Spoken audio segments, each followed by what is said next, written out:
Welcome to Animates, a retro anime review comedy podcast. Join our resident anime nerd Mackenzie and anime noob Lindsay as they delve into their VHS vault and review the best and worst of what the 80s and 90s had to offer.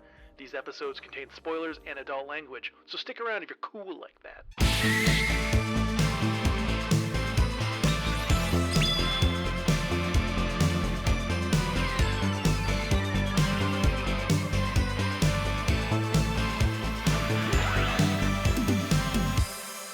Hello. Thanks for joining us for another weekly episode of Animates. Oh my gosh, I missed you so much.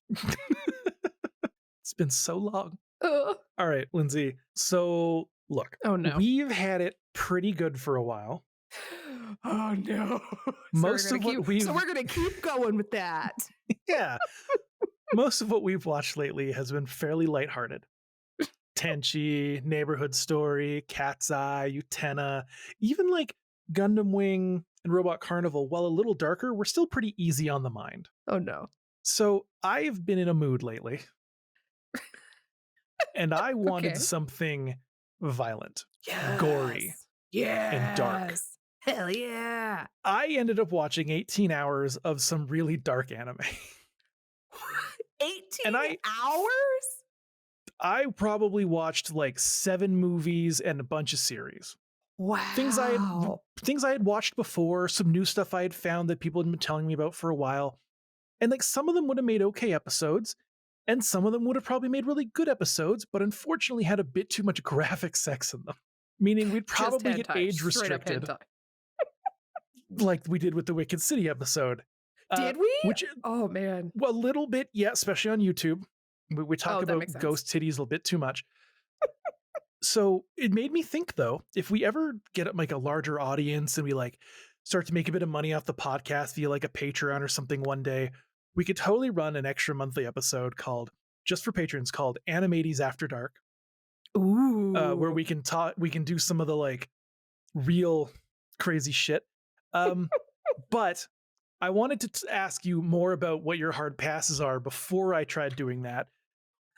So we will not be watching Kite today, as it had me muting and turning away from the screen at times because it went from dark, corrupt, cop-trained assassin schoolgirl to hentai and back real quick, multiple times. And it turns out there's a much more podcast-friendly version of it that I just learned about. But so maybe in the future we'll watch Kite. Okay. But it was a rough watch for me. It's a very intriguing show, and a lot of people recommended it to me because I went on all the Discords I'm a part of and was like, what should I watch? And a lot of people said Kite. And when I watched it, I was like, oh, I don't know. I got to ask some questions first. You're like, I can't do this. So we won't be watching that. However, that all said, that doesn't mean that we're watching something nice and easy today. Okay. Instead of attacking our eyes by watching people get their bodies torn apart by aliens or future soldiers, we're going to attack our minds with something more psychological.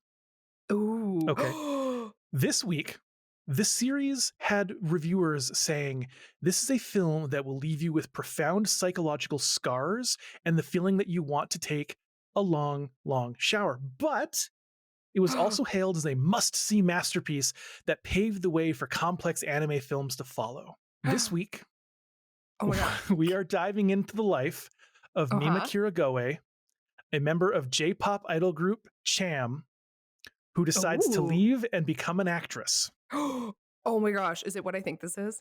Only for her life to go from being perfect to filled with oh my gosh, is this what murder, I think it is? stalkers, and more, leaving her feeling blue. Yeah! Have you caught on? We're watching Perfect Blue! Oh, I've been wanting to watch this for so long. Oh, this makes me so excited. We probably wouldn't watch it for months as a bit of misdirection because I figured it would actually end up coming up in the next like month. And when I decided we definitely could not be watching what I had seen of Kite on this series, the next thing that came into my mind instantly was, fuck it, we're doing Perfect Blue. Yes, I'm so excited to watch this. This is a hardcore classic. Okay. This is Are we talking like Akira level classic? In certain circles, abso-fucking-lutely. Wow. This is a huge film. Okay. It is beloved by every single person I know. When I said I'm starting a podcast based around the 80s and 90s, was like, are you doing Perfect Blue? Are you doing Perfect Blue? I still get people occasionally commenting in some of the discords being like, hey, really like this week's episode. You ever thought about doing Perfect Blue? People love Perfect Blue a Oh lot. man, I'm so ready. Now, I've actually never seen Perfect Blue. So normally I'm introducing you to stuff I've seen or am fairly familiar with, but I've never actually seen it either. Wow, so we're both going into this with Now, no experience or no, you I don't know. you are correct. We're coming into this raw on both ends. So We're gonna I'm get hoping adult ratings again if you keep talking like that. I'm hoping that we can both have a good time watching this, even though it is said to severely fuck you up. Those are like fun movies. Yeah, exactly. Like I'm glad I'm glad we're not doing. I wanted at the time to do something really gory, but when my brain kind of calmed down from wanting that, it was like nah. We go in here. Oh So man, we're going into existentialism. yeah, we're gonna go watch someone begin to cipher psychosis. Oh man. This it's is gonna be great. it's gonna yeah. Let's yeah. So we're gonna go watch Perfect Blue and have our minds absolutely fucked with, and we'll see how we are in just when we get back in just a short moment here. Yeah, we'll see if we still know who we are.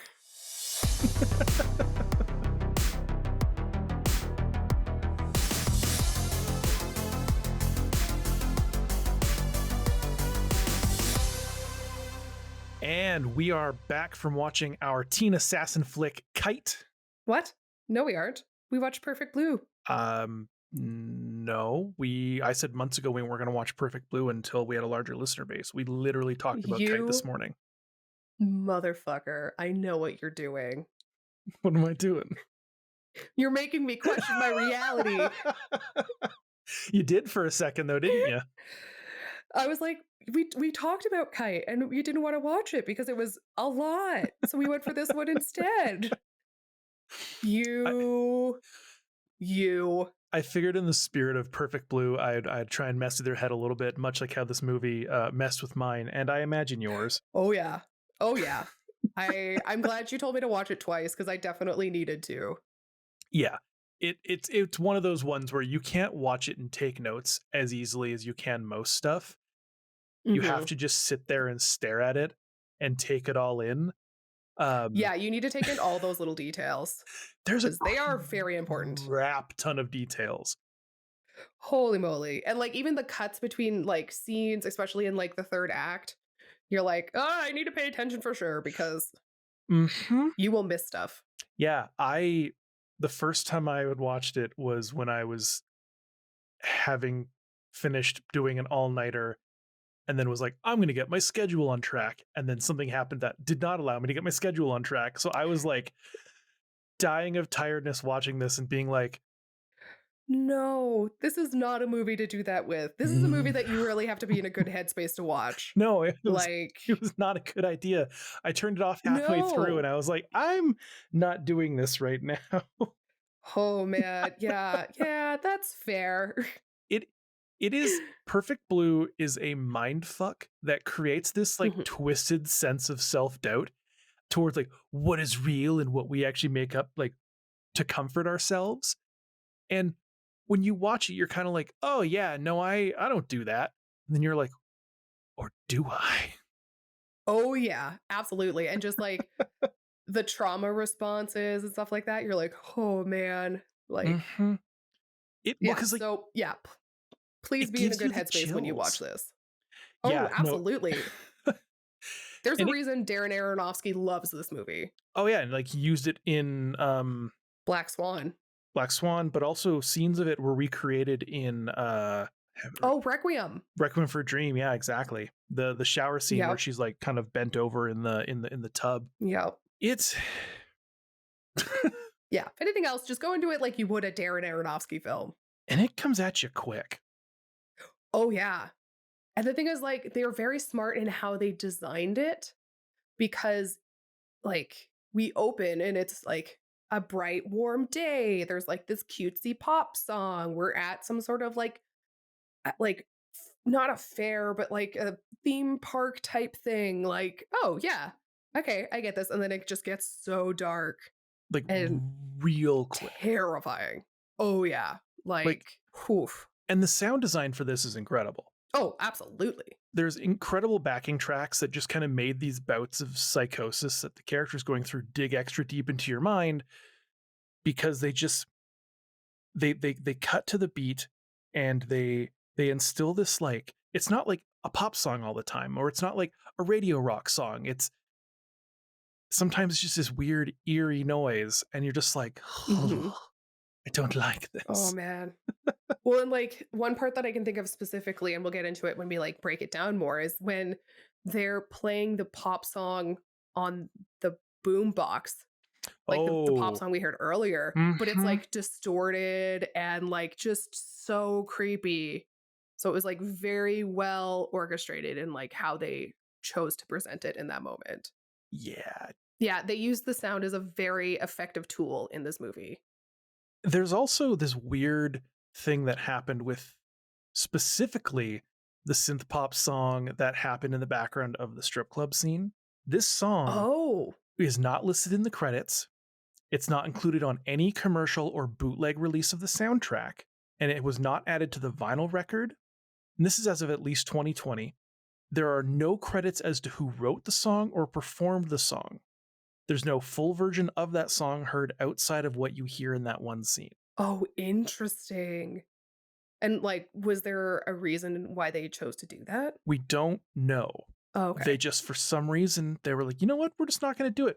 Because I was researching about the music, and this little tidbit came up, and I was like, that's kind of a fucked up thing to do, because it also creates that thing where someone's like, oh yeah, I really love the soundtrack. You're like, yeah, I really love the strip club scene song. And someone goes, what are you talking about? And Oh. you're like, this song. They're like, it's not on any of the soundtracks I have. What are you talking about? Yeah. And then you both Yeah, have to it's go kind of back that, and like it's that, like, Mandela effect or whatever. yeah, this whole movie just decides to put weird thoughts into your brain, and it starts Mhm. to hurt. Yeah. Yeah, it absolutely does. It definitely lingers with you in your, like, subconscious long after you watch it. And the animation's beautiful. It it's So eerie, stunning. but it's beautiful. Like, things that were meant to be pretty are very pretty and they're clear, and things that are meant to be ugly are very clearly ugly. Such as our one antagonist, who is real gross. Yeah, yeah, yeah. They Oh, man. they do this thing with the eyes in this movie where they pull them really far apart, and it Yeah. creates this, just like, I don't know, it really fucks with my head just seeing these people that just look not correct. Yeah, there's just, like, something weird about the proportions that throws you off. Like, they Yeah, still look very human, but they tweak things just enough to, like, make you uncomfortable. it feels horror, Yeah, because having your eyes far absolutely. apart, not a problem at all. Absolutely not. Nope, not at all. But with I the was way like, the they girl do from The it, Queen's Gambit, she's yeah, considered stunning. I love her. Oh, yeah. But in this one, just the way they do it, it's so fucked up. And it stressed me out the first time I saw him. I was like, "Ugh." Yep, I was like, "I don't wanna see him again," and then I was like, "Well, too bad. He's" Yeah. you know? And you know what? I know I was like, really at the time, when I was like, well, maybe we'll watch Kite because I was wanting something excessive gore or something like that. Who needs excessive gore when you can watch something that gives you real cold chills down your spine and through your I brain? know. I was watching this and I was like, "Honestly, I think I would prefer the excessive gore because this is too like, excessive gore you could, like, brush off and, like" You can laugh mm, at it. yeah. Whereas this was so grounded in reality and, like, it just it no, it makes you feel ick. Yep. That was my exact thought process, was like, damn, you watch gore and you're like, haha, that's funny. That dude's head exploded. But you watch this and you're just like, oh, her mind is technically exploding. And I don't like this. Oh no. Oh, no. Oh, no, no, no. And Yep. a lot of people won't get this movie. I'm not even sure if I fully No. get it. I definitely missed stuff. It's a very cerebral film. I went back and read a bunch of people's fan theories that are, they're like, hey, Ooh. Ooh. here's the official synopsis, the whole plot breakdown of what actually happens. But here's what I really think's going on, because I think maybe that writer missed it, yada, yada, yada. There's some really good ones out there. Some really good ones about multiple characters and what they actually mean and things that are happening. I would recommend people go out and check them out. I was like, can you send me those? I will. But regardless, I got a gross feeling watching this. And Oh yeah. It felt that's ick. I was like, I'm gonna go outside now. yeah, it's not a, I wouldn't use that as a deterrent if you haven't seen this. Yeah, I would agree with you. I think I it's would, if you're into those very like psychological cerebral films that just leave a lasting impression on you yeah, after you finish watching it. I think you absolutely should watch this. And just again, if you're a fan of Aronofsky, like give it a watch. make sure you're in a good mindset. Again, yeah, we're again going to reiterate, be in a good mindset. If you're like Uh sad, or if you're like feeling kind of dissociative, you're having some like body issues or just like general issues with anything going on in your brain at the moment, yep, do not watch watch. something else. Turn on some SpongeBob. What? Yep. Oh do man, not it made turn me this think on. of it made me think of when Bo Burnham released Inside, and I was like, I cannot watch this because I know that I'm not in the right mindset for this. Yes. I have to wait. I also had And to I wait was on correct. that. Yeah. I thought I was good. I Oh watched a bit of man. it and I was like, no, this is too close. I'm going to wait a bit longer. Yep. Thanks, Bo Burnham. Just completely fucking us up. Yeah. And there's a lot we're going to get into on this. So please stick around, because we're going to break down the movie here. And there's some points and some moments happening that I'm sure we have a lot to talk about. Yeah, absolutely. And I mean, we're going to start it all off by saying, like, there are going to be trigger warnings for sexual violence. So if that is too much for you, feel free to skip those bits. We'll make sure to trigger warning them before we start discussing those parts. Yeah. Yeah, just please take care of yourself. We love you. We want you to stick around. So yes. Yeah. But let's get into it with our Power Rangers intro scene. Oh my gosh, I love that. I also wrote that. I was like, corny off-brand Power Rangers are for the opener. Great. But yeah, we're in this like weird summer like theme park situation where there's live performances going on. And the first thing we see is, yep, cheesy off-brand Power Rangers. And no one's happy about it. No, they even like the people waiting around for Cham are like, this is terrible. What are we doing? Yeah. Oh, Even the man. kids were like, this is stupid. I know. And I was like, isn't this for kids? Oh no. And You're doing a really poor job. It's one of those things, is like when you go to a theme park and they're like, it's our Pirates of the Caribbean stage show. And it's just like real bad. Oh man. You're like, is Disney gonna come after you? Yeah. Nope. We cut to our actual idols, Cham. And they are so cute. I mean, they're freaking out backstage, being like trying to do the pre-show, like getting ready and stuff. Yeah. And then once they go on stage, they're so good. And Like choreography is on point. they actually sing the fucking song. Yeah, which is I should not be a shock, but it is. Out of everything we've reviewed that had any sort of singing in it, this is the first time people have actually been singing to the music in the damn animation. And it was and it just is so good. It it's just so adds so good. much to it. And here's a fun fact you may not have noticed. Most times when there's something like this being animated, they just animate them doing their dance moves are all good. In this, they are specifically animated to be slightly off from each other because the director wanted things to feel more realistic, because no one is ever in perfect unison. So it's a little thing that he had done to like be like, hey, reality? Maybe? Exactly. Who knows? And their outfits are adorable. Oh my gosh, they're so cute. Like, I love them. So just these like cute pink petticoats and the thigh highs and the gloves. Oh, it's so good. But yeah, we learn that this is one of the singers, Mima, our protagonist. It's her last show with Cham, and that she is, announcing that this is she's moving into acting. Mm-hmm. But as she's trying to like say this, there's a bunch of like dumb teenagers who are making some ruckus in the back. So it causes this like stupid brawl to break out, and so all this stuff's going on, and she's like, "You guys, I just it's my last show. I just want to have a good time. Please listen to this song."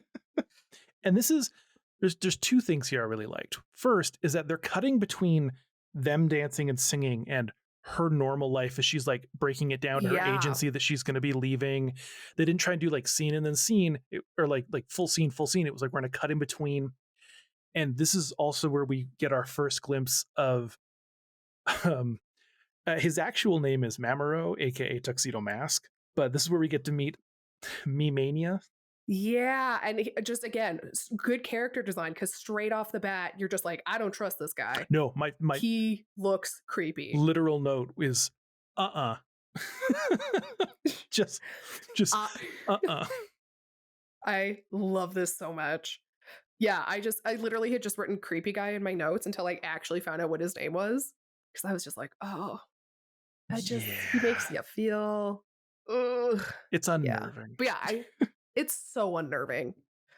But yeah, I like that they did the cutting of like the pop song to like her real life and stuff like that because it does kind of like give us that dichotomy of like this super put together, super produced idol performance, but and then her like she's just a normal girl at the end of the day. The next scene after she like sings, she's in her apartment, and it's like a normal small apartment.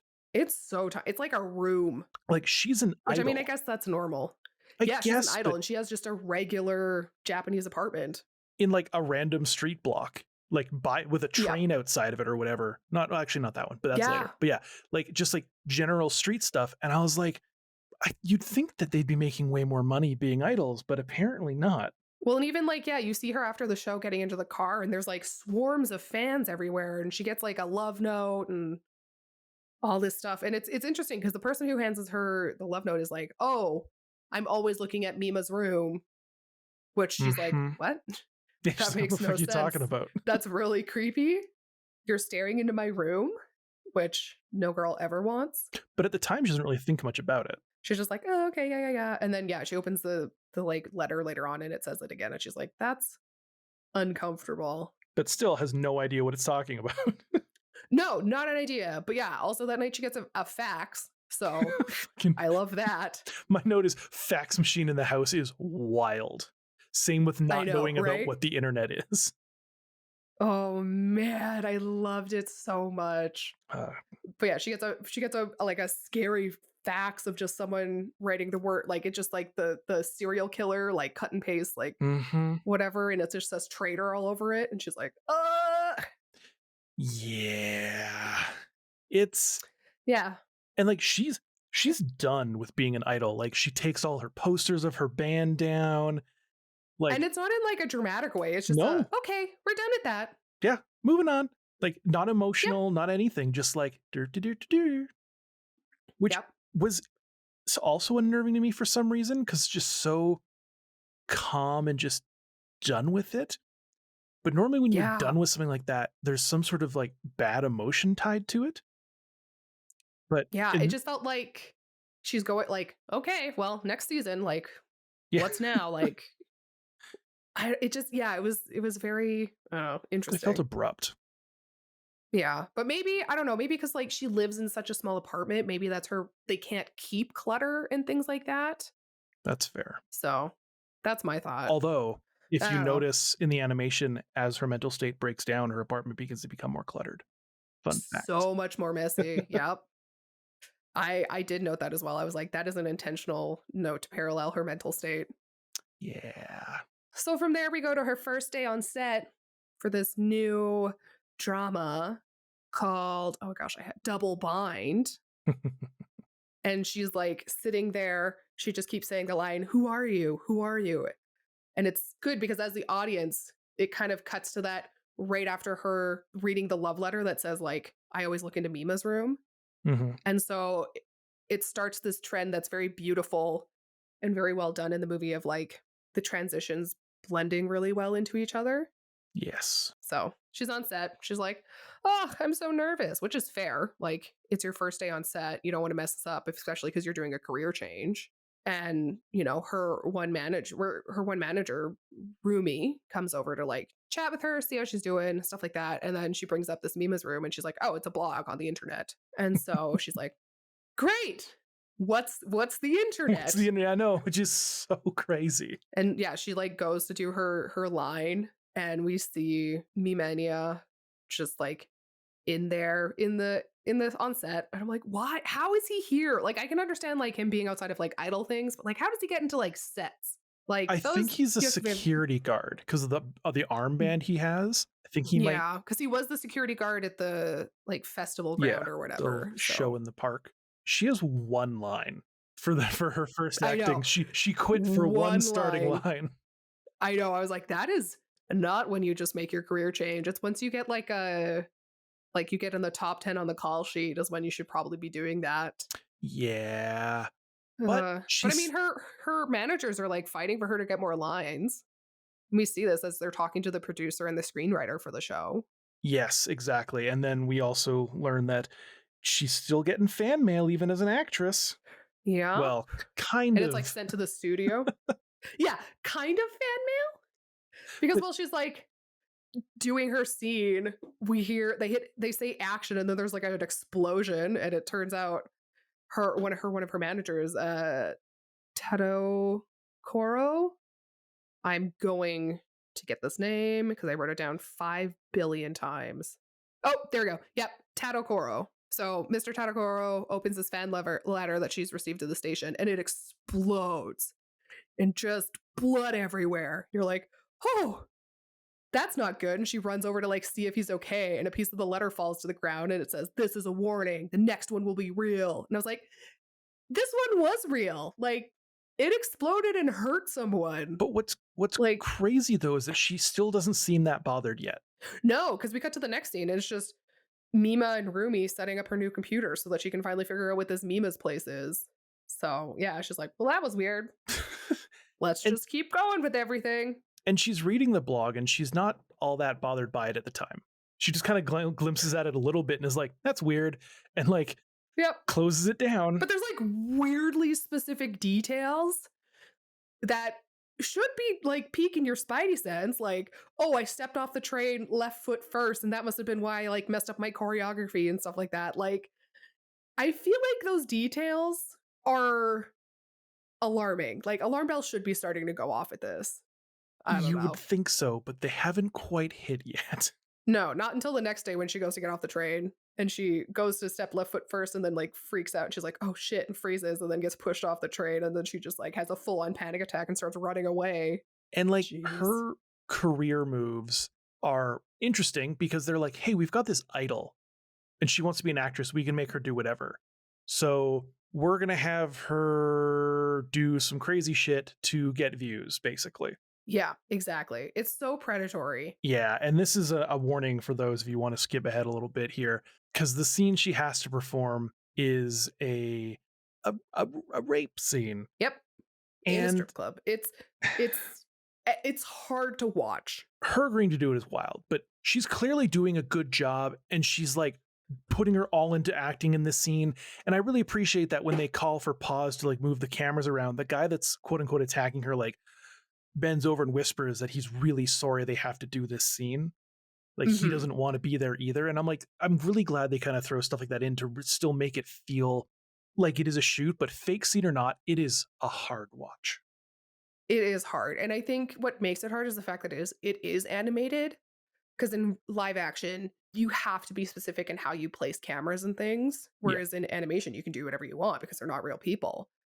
And so I think that just makes it harder to watch because they're performing it in a way that gets you even like closer to the action than you would a live action. It's ugh. It's uncomfortable to watch, and it's uncomfortable because I like you can tell that she doesn't want to do it, but she has to. Like she feels like she has to because she doesn't want to be a diva or whatever. Like she's just kind of like pressured into doing this, and it's Yeah. awful. And like there's like what I think I just put in my notes like cringes and intimacy coordinator because there just is no regulation. There's no checking in. There's no checks and balances. It's all just like No, and like her roomie, so sketch. her one manager is like, I don't want her doing this.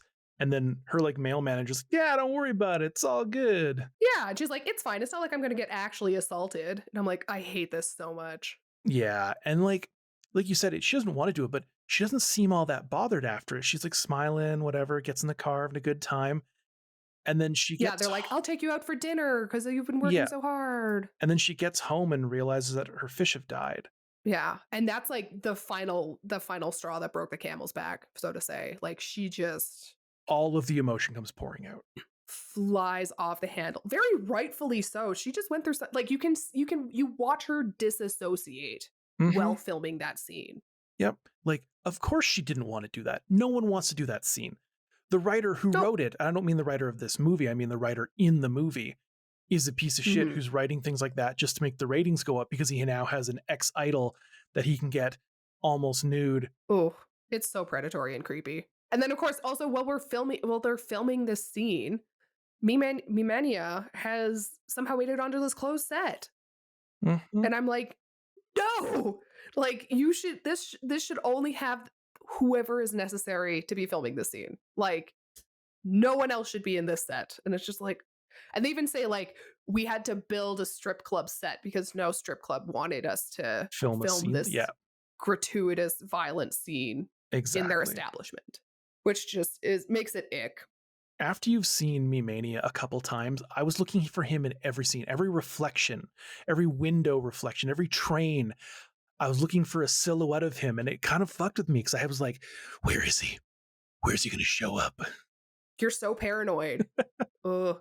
And the other thing is, this is a really important plot point too, is when she's on the train home, this is when we get the first kind of like crack in her psyche, and we Hmm. see her pop idol version of herself like interacting with her. It's just brief. It's just like a sentence and she's gone, but it's like the first crack we see of her starting to like disassociate and have these different almost like personalities Yeah. or yeah, so that was the first hard scene. So thanks everybody for sticking through that. And if you didn't, no judgment here. Oh, take us to the next Yeah, one. great. Well, it's good because we cut to Mimania in a windowless room covered in posters of Mima reading the latest post on Mima's room, all about how the producer is a pervert and she's happiest when she's singing in front of her fans. And then it's even creepier because like he's reading the blog post, like he's like reading it out loud, but the voice that we hear as the audience is Mima's voice. Just oh, it's so uncomfortable.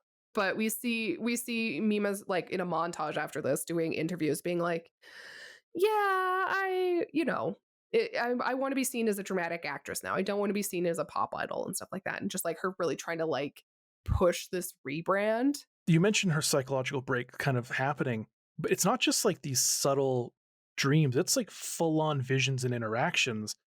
Yeah, it's like hallucinations. I can't imagine knowing that her old group is actually doing better without her now in it helps Yeah. with this very much. Oh, absolutely. Like we see them being like, "Oh, they cracked the top 100 charts. They never did that when Mima was there." Oh, yeah. It's just yeah, it's not good. That night she's like reading the latest Mima's room post and it just freaks her out because she's like, "I didn't write this." And then her pop idol self like is in a reflection of something and is like, "Of course you didn't write it. Like I did." She like comes out of the computer screen and this is the first time we see this like hallucination come from like a 2D plane into like her 3D like world. Mhm. And it was just like you're like, "Oh, this is developing and this is developing fast." Incredible because she's reading the blog, and this is when it starts to really hit her that like this is not okay. Mhm. Something is wrong. I am reading posts that I've never said. I'm reading things I would never say, and people are believing it's me, which is, not great. Not great at all. Like there's a point where it's like it goes from like fan fiction to just like straight up like stalking. Like And imagine it's scary. imagine finding a parody Twitter account about you, and then you Mhm. start to believe that the posts you're reading are actually true, and even if it contradicts your own memory. Mhm. Could you imagine waking up in the morning and seeing a post being like, had a really great time at the party last night? And you go, oh, I guess I went to a party. I don't remember. It's not even your account, but Mhm. because it feels so real to you, you are stuck in this spot where you just can't not believe it because it just feels just so ingrained into how you would respond and talk and say things. And it's such a violation. Uh-huh. And the lines really blurring between reality and this like online persona is just terrifying. You mentioned Mimania like sitting in his dark room and he's like acting as her white knight and her protector. And like he technically isn't wrong. She is unhappy because she's being forced to like do these things she doesn't want to do. But the extent he is going to, He takes it to another level yeah, and we'll, that we'll is we'll get to that. But ugh, he just like, yeah, he's white no. knighting it a little too hard here. Yeah, he's got that savior complex. Yeah. But before we get to that, we need to get to murder. Yeah, it's great. It's just, the nighttime and we see the screenwriter for the show driving home and he's like backing into his parking spot and there's blood splattered on the wall and there's a sign that says in the same kind of like kidnapper font. It's like it says It says the name of the show, oh yes, it says the name of the show and he's Double like this is Bind. weird. Yeah, double bind. And so he's like, okay, this is concerning. When he And so he's like hears cautiously music, he hears the pop song, the Cham pop song that we heard earlier. And this is what I was talking about earlier. Like he's like backing up, trying to like go to the elevator so he can try and get safe. And the elevator opens and he just hears this song and it's so like blown out and distorted and creepy at this point. which is blaring out of this boombox. Yeah. And then we're cut to the fifth floor and the elevator opens and he's just eyes gouged out, stabbed multiple times, blood everywhere. Like it's And awful. It's grisly. here's why I like this scene. This scene didn't need gratuitous violence. No. We got everything we needed with those two simple shots. The boombox and then the dead body. We didn't have him get in the elevator and get attacked. In this specific moment, we didn't need that. We needed two very striking images, and that's it. And we Mhm. got that. They were very effectively done. Yep. Oh, yeah. Oh, the storytelling is so good. And of course, this becomes news that like the writer's they've been killed and Yeah. not so good. And she doesn't really think, she's obviously they're upset about it, but she doesn't really think much of it. And this is where we're like told that her next gig is to do a photo shoot, but it's like a nude photo Oh, shoot. There's no yeah. problem if you want to pose nude, but she doesn't No, want not to. at all. But she feels like she No. has to if she wants to try to be a good actress. Because if she feels if she says no, she's going to be given that usual Hollywood thing where they're like, well, fuck you then. She's difficult to work with. Exactly. Yeah. And like we find out that this is a very predatory photographer because we're in like backstage with the remaining two members of Cham. And they're like talking about this photographer and how he's known for getting girls to take their clothes off. Mm-hmm. Even if it's not a nude shoot, they're going to come off regardless. Exactly. And it's just, oh. And the whole photo shoot, Yeah. it starts with her like, just like, your casual like men's button down denim shirt and like a pair of underwear. Yeah. That's fine. That's a classic 80s, 90s kind of like little silly photo shoot. Absolutely. Every musician did it. But then Yep. he's just like, get naked.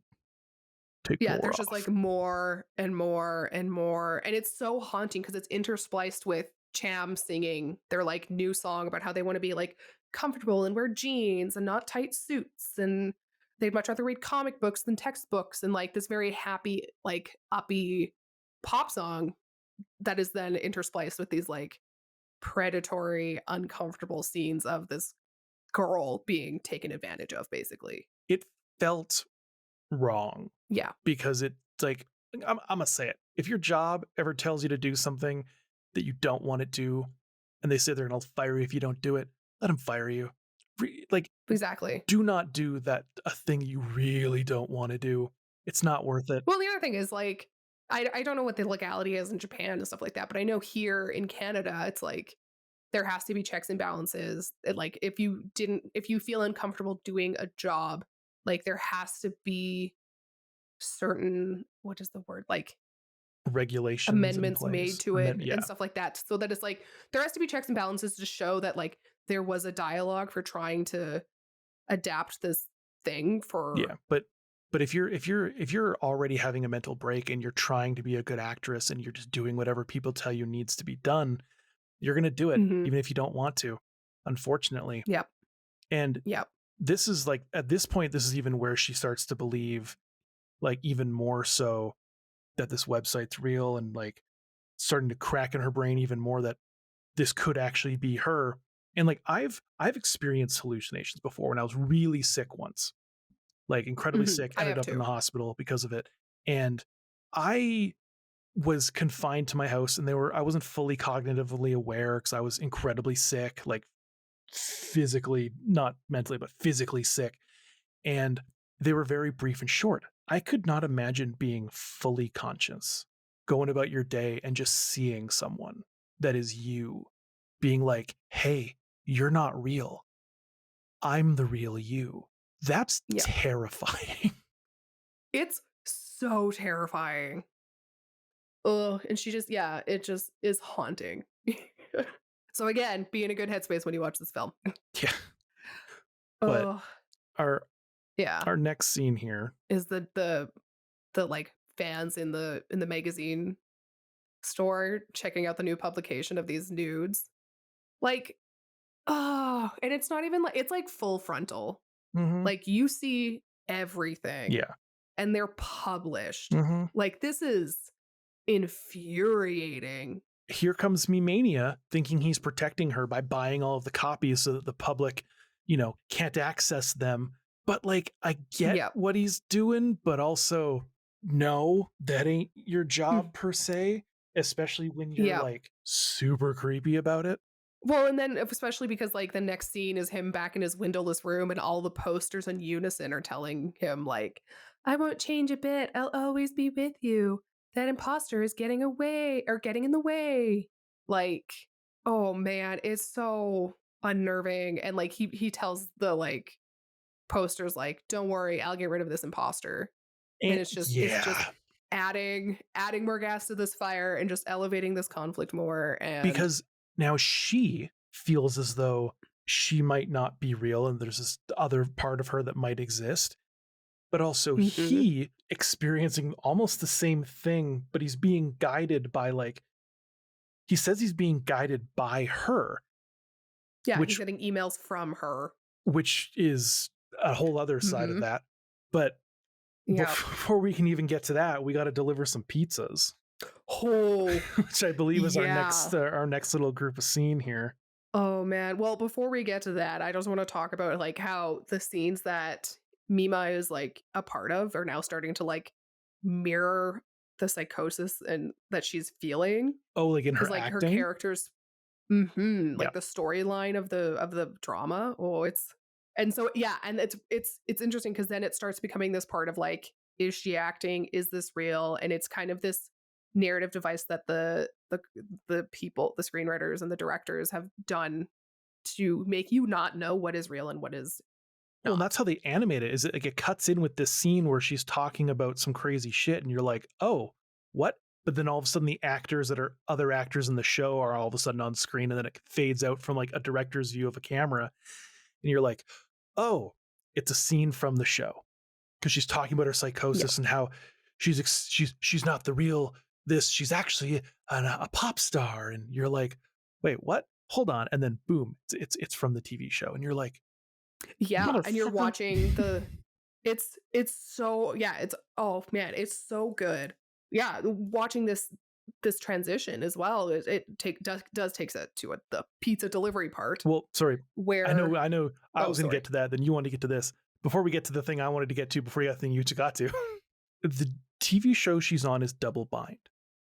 The Mhm. definition of a double bind is a situation in which a person is confronted with two irreconcilable demands or a choice between two undesirable courses of action, which is Whoa. being a pop idol she doesn't want to be and being an actress that she has to do things she doesn't want to do to become. So it's just an extra little thing thrown in there. And some fan theories are that double bind is actually her real life, and that the rest of it's a hallucination based off of the psychosis she's experiencing in double bind. Oh So that's man. a fan theory I'll send you later. That's crazy. But pizza. Oh. Yeah. Well, yeah, we do that thing again where it's like the scene's acting and then it's transitions into like a video screen. And you're like, oh, okay, this isn't real life. This is like this is the show. This is double bind. And it cuts back and we see that it's the creepy photographer watching the show Mm-hmm. in his house. Oh, the doorbell rings and it's just like, all right, well, I'll just go, oh, I ordered pizza. Great. And he's like going to pay and stuff like that. And the delivery driver drops the pizzas and he's like, oh, you're such a weird delivery person. And then they pull out an ice pick and just stab him right in the eye as he's trying to pick up the pizza. And then just like full on just keeps chasing him and like And it's funny because he runs behind his glass door and I'm like, oh yeah, honey. and she attacks. I say she because this is actually our first time seeing Mima as an aggressor. We are Hmm. seeing her as the attacker. And it's so haunting because it's like it's happening while there's like a freeze frame of her face on the screen. Mm-hmm. Oh, it's so haunting and I know terrifying. I mentioned before with the other elevator scene that we didn't need to have violence in that scene. Mhm. But in this scene, I feel we did. Well, because we're escalating. We're escalating her psychosis Mhm. and her And her response to this these sort of people like taking advantage of her, mhm. or as And far this as sort we of like know, it's her doing this act. mhm. Because after she goes through this incredibly violent act of just slaughtering this guy with an ice pick just over and over again with this tiny little pick, she just wakes up in her bed. Yeah, the transition is just like her waking up, Just like like being instant. like shocked out of her sleep. Yeah. Exactly. Like one of And those dreams that it kind of leaves you kicks being you up. like, did that just happen? Yeah, exactly. And that's And when yeah, her phone rings and Tadakori is asking if she's okay and she's heard about the murder. So it happened, everybody. He did get murdered. well, and then she goes to get dressed and she finds the bloody delivery clothes in her Hmm. in her closet. And Yeah. And she's like, what the? Like, oh. And so yeah, she's like, I need to get out of here. she can't But she though, tries to leave, but she can't because there's swarms of reporters just like bombarding her door, which like asking her, you'd like, you'd how do you feel about these murders? Like, wow. you'd think that she'd have better security if she's an actress or something, but I know, right? I don't know. Ugh. But yeah, Yeah. she keeps waking up repeatedly as all this stuff is happening. Something crazy happens and then instantly wakes up. She's Yep. on And we get set. these like repeats and Yeah, yeah. she's on set and she wakes up Well, and the thing is, like, she asks Rumi, she's like, am I alive or did I die? Like, I don't understand what's because happening. she almost And gets hit by a that's the only truck way this that can one make time. sense. Y- And she keeps Yeah. thinking that maybe I did die. Oh, this poor girl.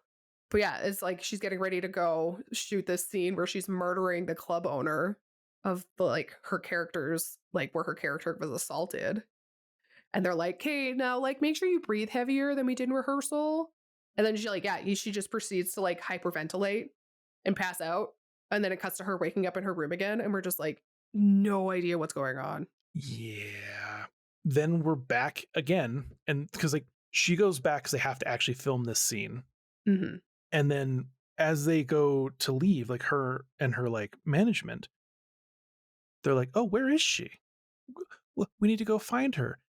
And it cuts back to her like being confronted by Mimania in this like Yeah, terrifying scene where he is like, you are not this is her. a trigger warning. Yeah.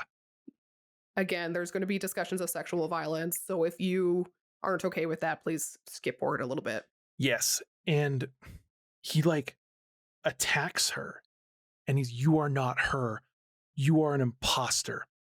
I will kill you so that she can come back and or she can be free, or just this creepy, like Yeah, he's like, intense.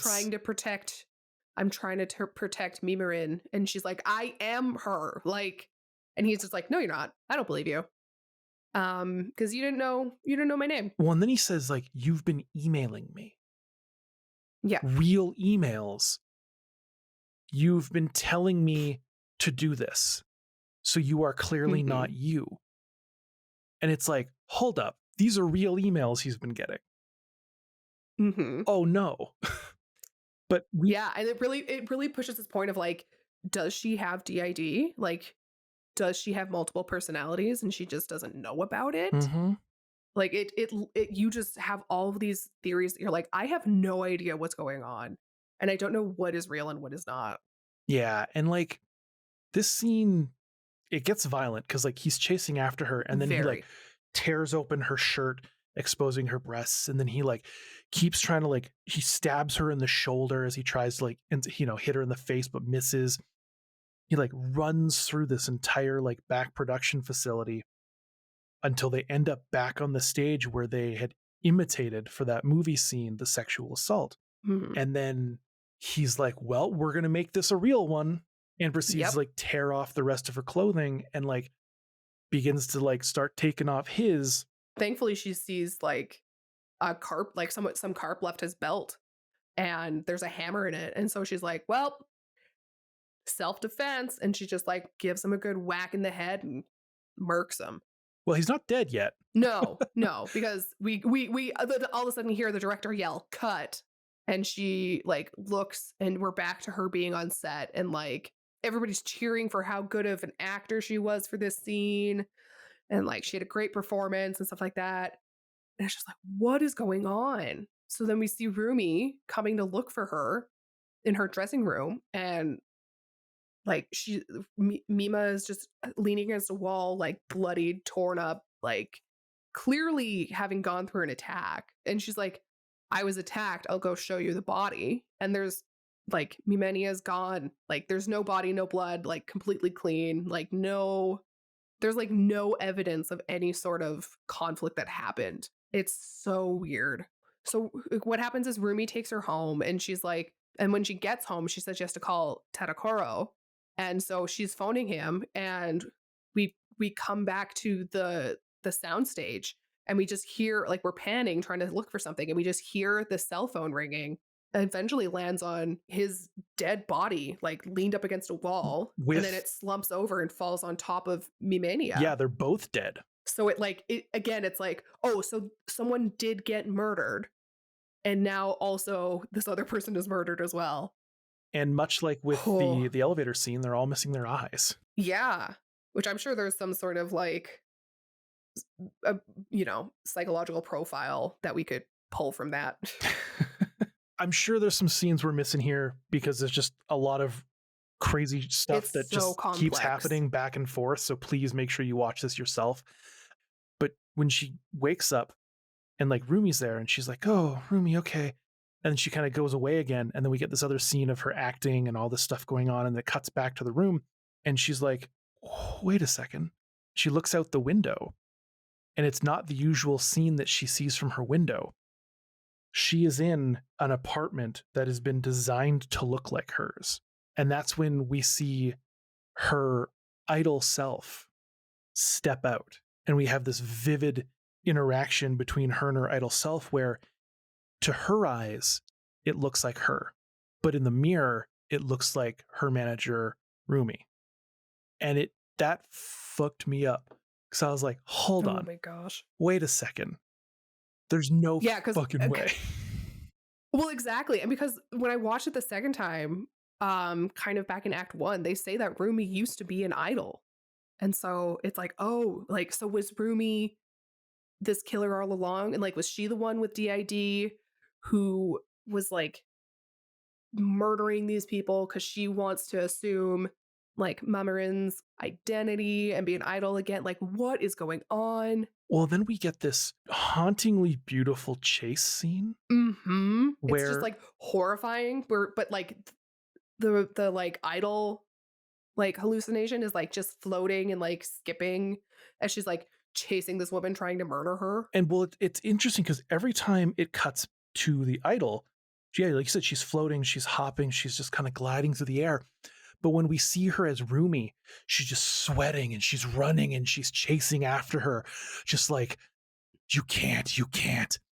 And we cut between two of these things, and Mima is seeing this too. Like she's seeing both of them. So she's clearly the one with psychosis who's seeing these two Mm-hmm. figures, but Rumi is the actual person who is dressed up like this at this point, wearing an idol Mm-hmm. uniform, chasing her down through the streets of Tokyo until they almost get hit by another van Mm-hmm. Well, after before like, that, like it looks like it's gonna be like like curtain for Mima, and she like rips off Rumi's wig, and it kind of breaks that fantasy for her, and she's like, no, I can't, like, she like has to try go and pick it up, and while doing that, she bends over a bunch of broken glass and impales herself in the stomach. Right.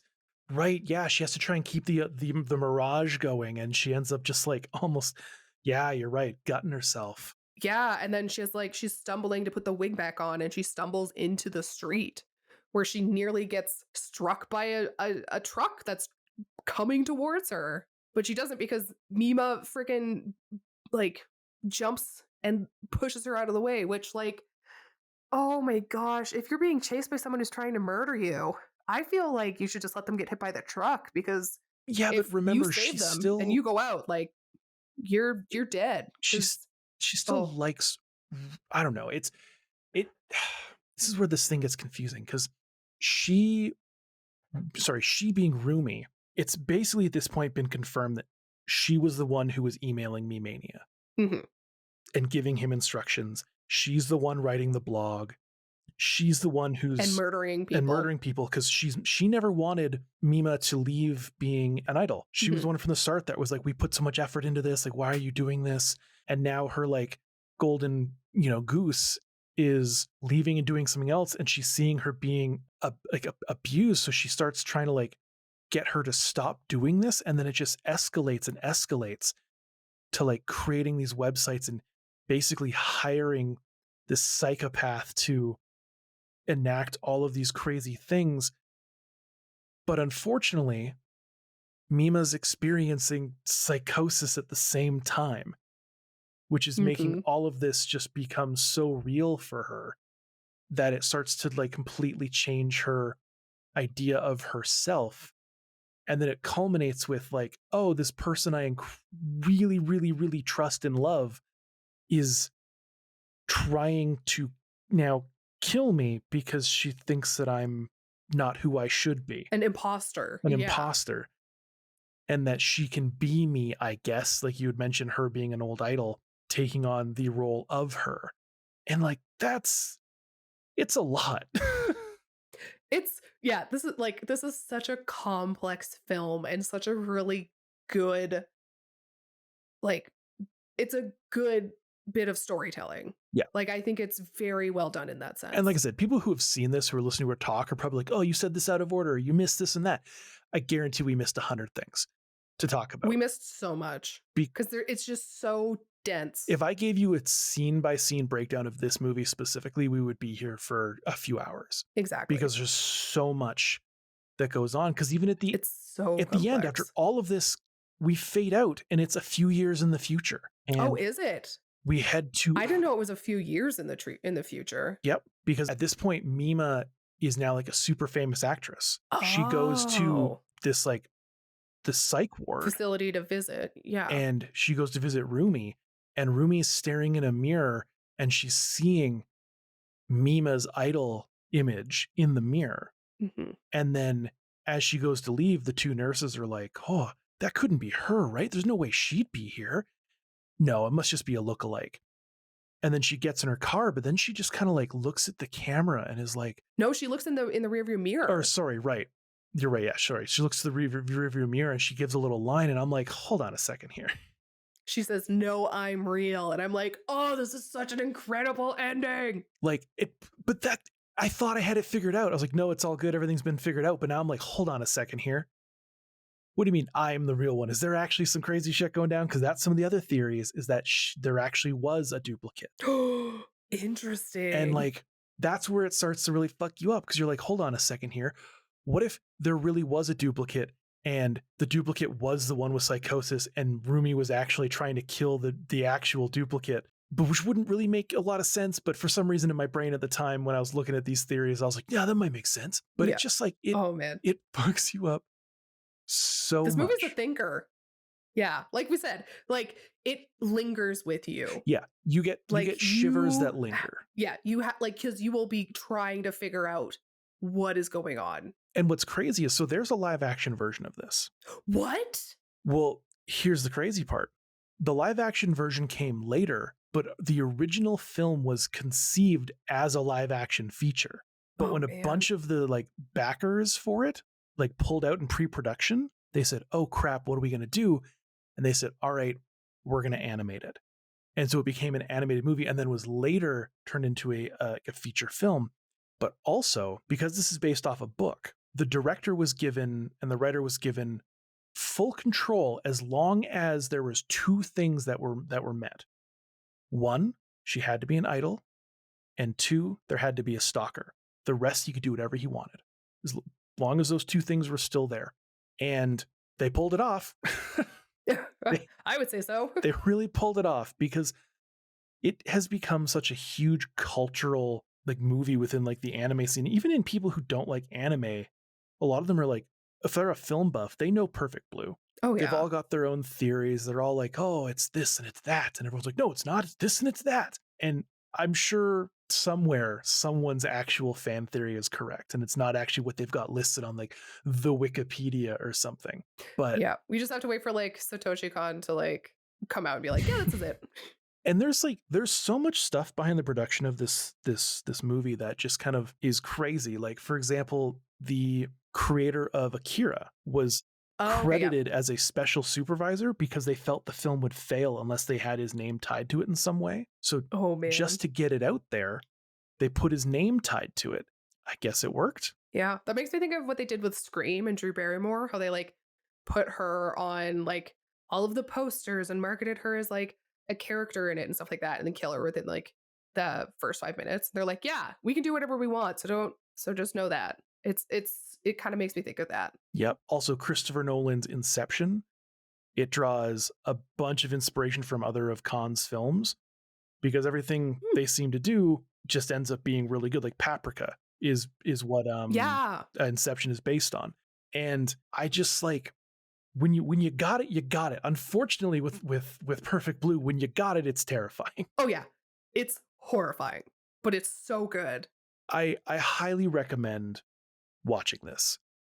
I highly recommend. I think I would agree with that. I think it's a very excellent form of storytelling. I mean, I've said it a lot, but I think like just the storytelling, the transitions, the sound, it's all just so good. If you had to guess what its rating is,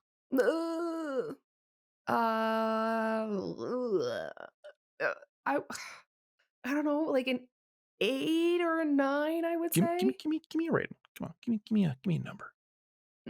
8.347.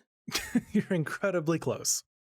It is an 8, really? 8.54. Oh, okay. That I would agree with that. It is ranked. I think that is justly deserved. It is ranked number 111 out of all anime on Mal. Wow. It's a beloved movie. It's iconic. It's iconic. What's really funny to me is that one of the licensors is G Kids. Yep. This is not a kids movie. Not something you'd think that they would do. But hey, also, I guess you do it. Random question here. So Rumi's eyes are also fairly far apart, much like Mimania's are. Do you think he's like secretly her son? Oh my gosh. I feel like we're going to be here forever. I feel like we're going to be here forever if we keep doing just different conspiracy He has a different last name, so I'm going to assume that he's not. Yeah. I would say he's not then. But what if she remarried and had a different name? Exactly. They both got those far apart eyes. And there's a theory because at the end of the movie, when she's looking in the rearview mirror and she makes the face, her eyes are almost further apart and they match the cadence of Rumi's. Oh, this is terrifying. So they're like, maybe she somehow managed to swap their places and then at the end or something. I don't know. Oh my gosh. Okay, well, we need to finish this episode. Otherwise, we're going to be here forever. Just thinking of different conspiracy theories. People have just been listening to us constantly say you should watch this and being like, but what is this? It's fucked up. What is and this? It's crazy. So I'm sorry, everybody, but we're just had our minds blown this week, and we kind of got to talk through it. Movie. This is the first time we've talked about this since we've watched it. Yeah, go watch this movie and then come back and re-listen to this episode and be like, yeah, you're right. That does join us. Join us in our conspiracy theories. Exactly. So I guess because we just keep repeating ourselves at this point, we should cut it out. I think we should too. Because I think we're going to be hitting one of our longest episodes yet. So oh yeah, it happens. If you would like to decompress. Let's say you watch this and then you listen to this, or you listen to this and then you're going to go watch it. Decompress with something like Cardcaptor Sakura or something like that. That would be a good one. Something just to get your mind back on the level. Because Yeah. don't do what I did and watch it when you're incredibly sleep deprived and just not in a good headspace. Because Yeah. you won't have a good time. So don't do that. Instead, treat yourself nicely. Go and get a smoothie and a burrito. Yeah. Go outside and touch some grass. Yeah, and then come inside and watch the movie. Yeah. But if you'd like to hear other things that we have talked about that are a little more lighthearted, check out the rest of our episodes and follow us on the social medias at Animates pretty much everywhere, so you can kind of get updates about what's going on. Check out the TikTok for some extra content videos or other jazz like that. So you folks have yourself a good evening or a good day or a good afternoon, whatever it happens to be. And we'll catch you in the next one. Woo! See you later, everyone. Yeah, I really hope you like this episode of Kite. And how dare you?